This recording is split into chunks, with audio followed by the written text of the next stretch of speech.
ನಮಸ್ಕಾರ ವೀಕ್ಷಕರೇ, ಇಂದಿನ ಪ್ರಮುಖ ಸುದ್ದಿಗಳೊಂದಿಗೆ ನಾನು ನಿಮ್ಮ ಮುಂದೆ.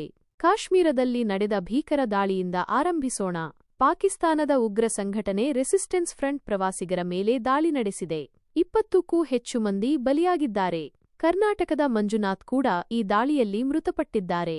ಗೃಹ ಸಚಿವ ಅಮಿತ್ ಶಾ ಅವರು ಪರಿಸ್ಥಿತಿಯ ಅವಲೋಕನಕ್ಕೆ ಕಾಶ್ಮೀರಕ್ಕೆ ಧಾವಿಸಿದ್ದಾರೆ.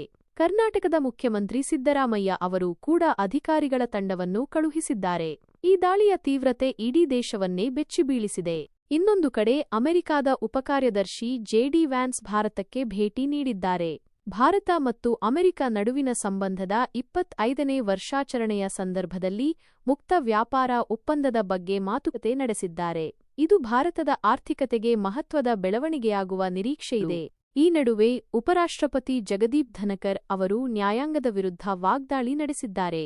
ಸುಪ್ರೀಂ ಕೋರ್ಟ್ ರಾಷ್ಟ್ರಪತಿಗಳಿಗೆ ಗಡುವು ನೀಡಿದ ವಿಚಾರಕ್ಕೆ ಸಂಬಂಧಿಸಿದಂತೆ ಜನರಿಂದ ಆಯ್ಕೆಯಾದ ಸಂಸತ್ತು ಸುಪ್ರೀಂ ಕೋರ್ಟ್ಗಿಂತ ಶ್ರೇಷ್ಠ ಎಂದು ಹೇಳಿದ್ದಾರೆ. ಇದು ದೇಶದ ರಾಜಕೀಯ ವಲಯದಲ್ಲಿ ತೀವ್ರ ಚರ್ಚೆಗೆ ಗ್ರಾಸವಾಗಿದೆ. ಇನ್ನು ಕೊರೋನಾ ಕಾರಣದಿಂದ ರದ್ದಾಗಿದ್ದ ಕೈಲಾಸ ಮಾನಸ ಸರೋವರ ಯಾತ್ರೆ ಜೂನ್ 30ರಿಂದ ಆರಂಭವಾಗಲಿದೆ. ಇದು ಯಾತ್ರಾರ್ಥಿಗಳಿಗೆ ಸಂತಸದ ಸುದ್ದಿ. ಕೊನೆಯದಾಗಿ ಬಿಹಾರದಲ್ಲಿ ಚುನಾವಣಾ ಪ್ರಚಾರಕ್ಕೆ ಹೋದ ಕಾಂಗ್ರೆಸ್ ಅಧ್ಯಕ್ಷ ಮಲ್ಲಿಕಾರ್ಜುನ ಖರ್ಗೆ ಅವರಿಗೆ ಮುಖಭಂಗವಾಗಿದೆ.